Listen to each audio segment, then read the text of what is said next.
ಇವತ್ತು ಸಿಟ್ರೇನ್ ಮಾಲೆ ಬಗ್ಗೆ ನೋಡೋಣ. ಇದನ್ನ ಬ್ರೇಸ್ಲೆಟ್ ಆಗಿ ಕೂಡ ನಾವು ಯೂಸ್ ಮಾಡ್ಬೋದು.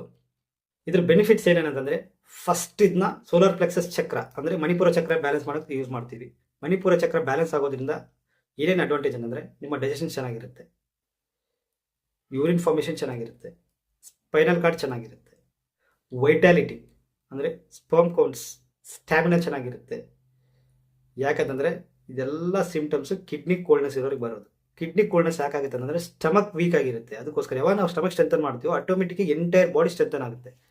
ಯಾವಾಗ ಬಾಡಿ ಸ್ಟ್ರೆಂಥನ್ ಆಗುತ್ತೋ ನಮ್ಗೆ ಆಟೋಮೆಟಿಕ್ ಆಗಿ ಕ್ರಿಯೇಟಿವಿಟಿ ಬರುತ್ತೆ. ಕ್ರಿಯೇಟಿವಿಟಿ ಯಾವಾಗ ಬರುತ್ತೋ ಅವಾಗ ನಮ್ಮ ಸಕ್ಸಸ್ಫುಲ್ ಕಾಣ್ತೀವಿ. ಪರ್ಸನಲ್ ಗ್ರೋತ್ ಅಂತ ಕೂಡ ಕರಿತೀವಿ. Stone of personal growth, abundance, prosperity, financial status. ಇದನ್ನ ಹಾಕೊಳ್ಳೋದ್ರಿಂದ ಫೈನಾನ್ಷಿಯಲ್ ಸ್ಟೇಟಸ್ ಇಂಪ್ರೂವ್ ಆಗುತ್ತೆ.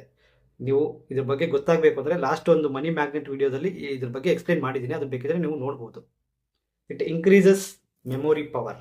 ಯಾಕೆ ಗೊತ್ತಾ? ಸ್ಟಮಕ್ನ ನಾವು ಸೆಕೆಂಡ್ ಬ್ರೈನ್ ಅಂತ ಕರಿತೀವಿ. ಇಲ್ಲಿ ಏನು ರಿಯಾಕ್ಟ್ ಆಗುತ್ತೋ ಅದು ನಮ್ಮ ಬ್ರೈನಲ್ಲಿ ಓಡುತ್ತೆ. ಯಾವಾಗ ನಿಮ್ಮ ಇದನ್ನ ಹಾಕಿದಾಗ ಸ್ಟಮಕ್ ಸ್ಟ್ರೆಂಥನ್ ಆಗುತ್ತೋ ಆಟೋಮೆಟಿಕ್ ಆಗಿ ನಿಮ್ಮ ಬ್ರೈನ್ ಥಾಟ್ಸ್ ಕಂಟ್ರೋಲಿಗೆ ಬರುತ್ತೆ, ಚೇಂಜ್ ಥಾಟ್ಸ್ ಕಂಟ್ರೋಲ್ ಆಗುತ್ತೆ, ಓವರ್ ಥಿಂಕಿಂಗ್ ಕಡಿಮೆ ಆಗುತ್ತೆ, ಸ್ಟ್ರೆಸ್ ರಿಡಕ್ಷನ್ ಆಗುತ್ತೆ, ಹೊಟ್ಟೆ ಕಿಚ್ಚು ಕಡಿಮೆ ಆಗುತ್ತೆ, ಅಸೂಹೆ ಕಡಿಮೆ ಆಗುತ್ತೆ, ದುಃಖ ಕಡಿಮೆ ಆಗುತ್ತೆ. ಈ ನೆಗೆಟಿವಿಟಿ ಎಲ್ಲ ಡೌನ್ ಆಯಿತು ಅಂತಂದರೆ ಆಟೋಮೆಟಿಕ್ ಆಗಿ ನಿಮ್ಮ ಕ್ರಿಯೇಟಿವಿಟಿ ಮತ್ತು ವಿಲ್ ಪವರು ಮತ್ತು ಸೆಲ್ಫ್ ಗ್ರೋತು, ಕಾನ್ಫಿಡೆನ್ಸ್ ಅನ್ನೋದು ಇಂಪ್ರೂವ್ ಆಗುತ್ತೆ. ಇನ್ನೆಲ್ಲ ಹೇಳಿದ್ನಲ್ವಾ, ಇದೆಲ್ಲವುದು ಈ ಕ್ರಿಸ್ಟಲ್ನ ಗುಣಲಕ್ಷಣಗಳು.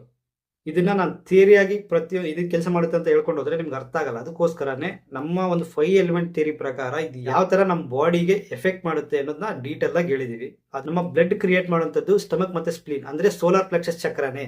ನಮ್ಮ ಫೈನಾನ್ಷಿಯಲ್ ಸ್ಟೇಟಸ್ನ ಕಂಟ್ರೋಲ್ ಮಾಡೋದು ಕೂಡ ಸೋಲಾರ್ ಪ್ಲೆಕ್ಸಸ್ ಚಕ್ರನೇ.